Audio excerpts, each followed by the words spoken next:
What's on, ladies and gentlemen? My name's Ross, I like games, and today we need to take a good old look at, well, some really cool new stuff that's going on over in Japan.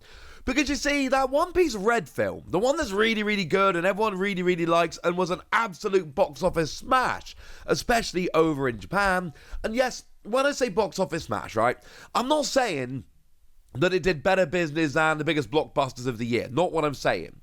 What I'm saying is, compared to expectations, it has done phenomenally well. And in fact, if we have a look at the highest grossing films of 2022, which of course is the year in which it released, according to boxofficemojo.com, it was the 29th biggest film of the year, which might not sound like a huge amount, but for an anime film, it's absolutely absurd, ladies and gentlemen. Absolutely absurd. It's done phenomenally well. I mean, it did better business than Morbius, which is kind of funny. It did better business than Scream. As an example, there are a bunch of very well-known films that this outperformed. It's a little bit ridiculous. Didn't do quite as well as Suzume, incidentally, although to be fair, that film was amazing. Point is, great film, getting a re-release in the theatres over in Japan, and if you go and see it at the theatres in Japan, there is a set of 8 cards that are available, and these are awesome, ladies and gentlemen. Absolutely awesome. Now, the website doesn't actually make it clear whether you get one of these cards or 2 of these cards or a set of 8 or what. Bearing in mind, last time, you did get the set of cards. There was like a whole booster that you got for turning up to the screening over in Japan.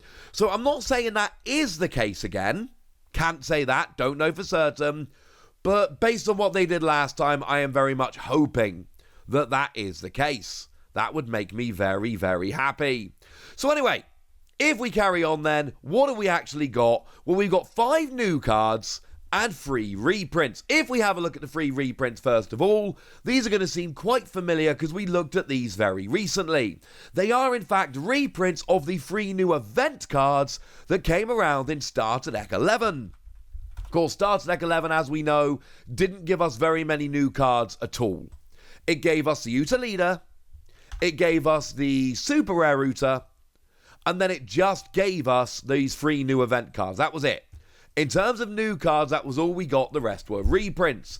Well, in a weird twist of fate, we've now got 3 of the new cards being reprinted for this promotion. So now we're in a weird kind of position where actually now the only exclusive cards in the starter deck are the leader and the super rare. These event cards are exclusive no longer. So just to remind ourselves, we've got new Genesis, the 1 cost. If your leader is Uta, look at the top 3 cards of your deck, find a film card other than new Genesis and add it to your hand. Return the remaining cards to the bottom of your deck in any order. Then set up to one of your rested Don as active. So as long as you've got a Don to pay for this, you get that Don right back. And you've got a film card in a green film deck. This is busted. In a green film Uta deck, so it only works if your leader is Uta. We've got Blacklight, the 2 cost card. If your leader is Uta, choose one of the following. Either rest up to one of your opponent's 5 cost or lower characters, or KO up to one of your opponent's 5 cost or lower rested characters. Yeah, that's really good for a 2 cost. And then I'm Invincible, a 3 cost, set up to one of your leader Uta cards to active. You're only going to have one. Set that to active. It's just future-proofing just in case, the wording. And then as a trigger, give up to one of your leaders or characters 1,000 power for this turn. I think we can all agree, potentially very, very good cards here. These are very nice, very useful. We like these a lot. But then we got 4 new event cards and a new Luffy. And we'll deal with a new Luffy quickly because even though it's chronologically the last card, and these are, I should say, these 5 are numbered promos. So if, like me, you're collecting numbered Japanese promos, and I very much am collecting numbered Japanese promos, this is number 61. This is an exclusive card. You will need it. The 3 reprints, I'd quite like to have them. but I don't collect all the reprints because I'm not rich, but I do collect numbered promos over in Japan. I'm gonna need these cards. But what we've got here is 8 cost, 10,000 power, counter plus 1,000. It's fine. It is your ordinary, everyday, run-of-the-mill, generic 8 cost character. 8 cost, 10,000 power, counter plus 1,000. What I will say is, I've gone and had a look over on OnePiece-cardgame.dev. The only 10,000 power green card we've actually got is the Doflamingo from OP04, which, to be fair, does have that phenomenal skill that stops your characters activating. Keep that in mind. That's going to become relevant very, very shortly. But actually is a 10 cost, not an 8 cost. So there is an argument here that, you know what? In terms of power, this is pretty gosh darned relevant. And you know by now that's the biggest. And if you don't, I've just told you. There's no 11,000 or 12,000 power green. In fact, after the 10,000 power Doflamingo, there's a few 8,000 power, and that's it. There's not even a 9. So actually, if you're looking for a decent cost, powerful green character, I know this is a vanilla, so it's not terribly exciting and all of that, fine, but actually, this is like legit.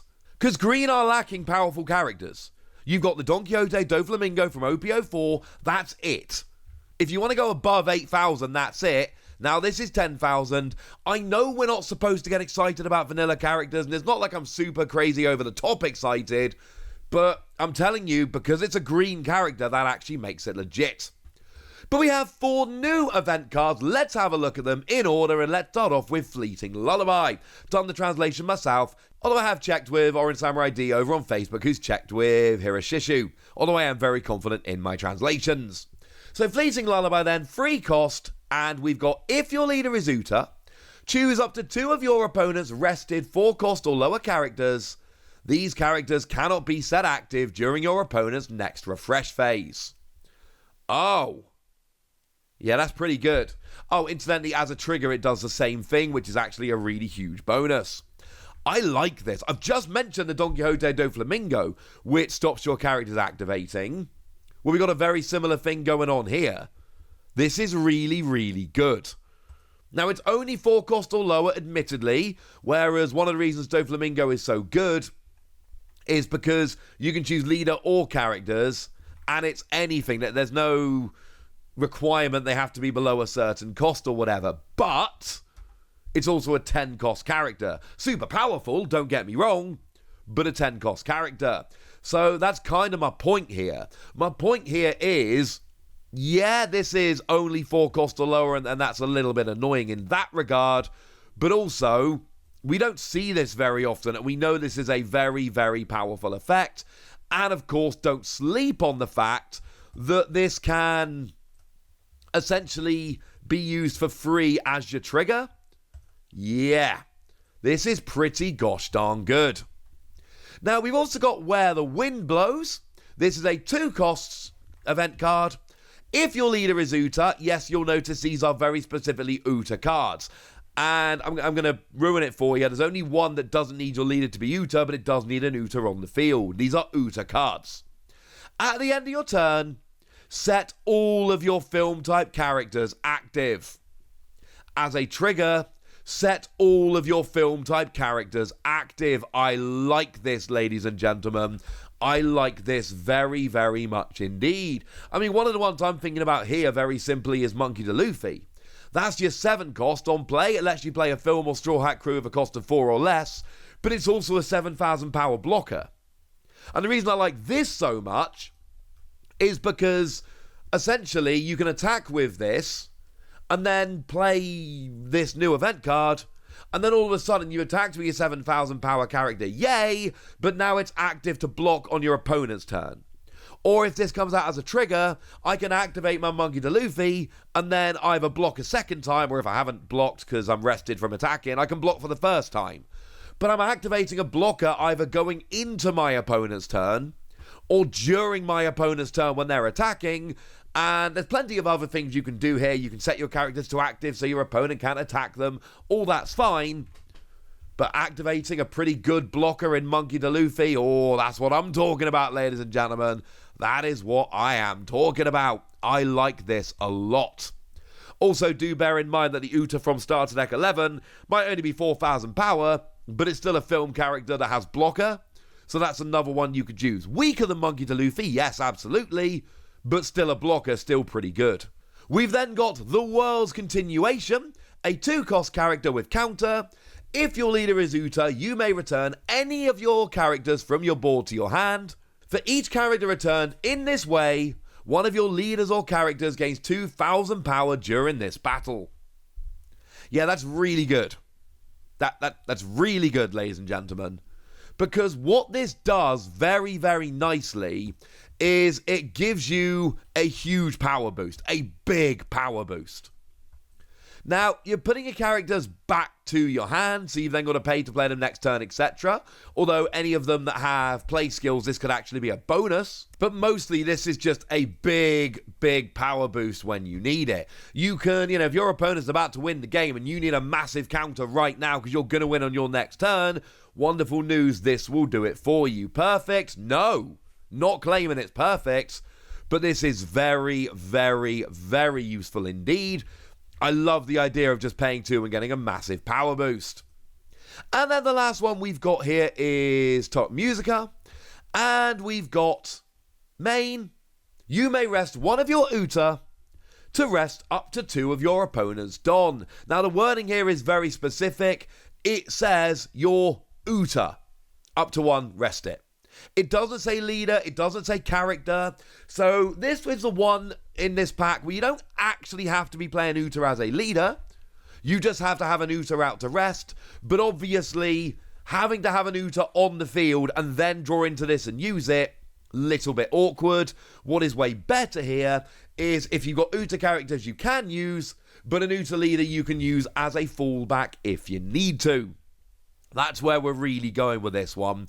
And again, you're resting 2 of your opponent's Don on your turn. So if they were looking to use event cards, etc., got it. If sideboards existed in One Piece, and they don't, but if they did, this strikes me as a card that would be very good as a sideboard card to be used against any deck that is particularly into using event cards. Something like the Don Quixote do Flamingo from OP04, whereby you get a couple of Don cards activated at the end of your turn, so that you then get to use them. This seems like a really fun, annoying counter to that.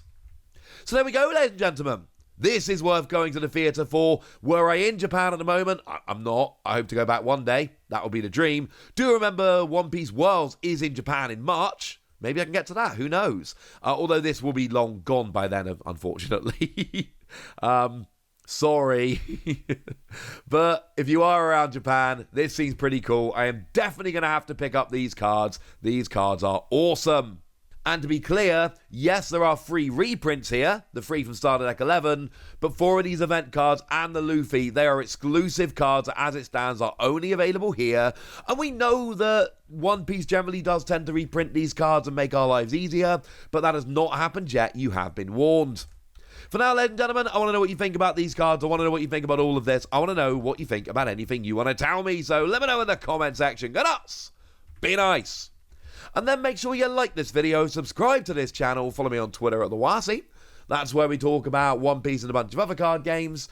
And please do consider checking out patreon.com/PTCG Radio, where you can support the channel, get some bonus podcasts and all kinds of fun things. But by far the most important thing, as always, look after yourselves till next time, would ya? Thank you very much for watching. My name's Ross, and you've been watching Wasi Plays.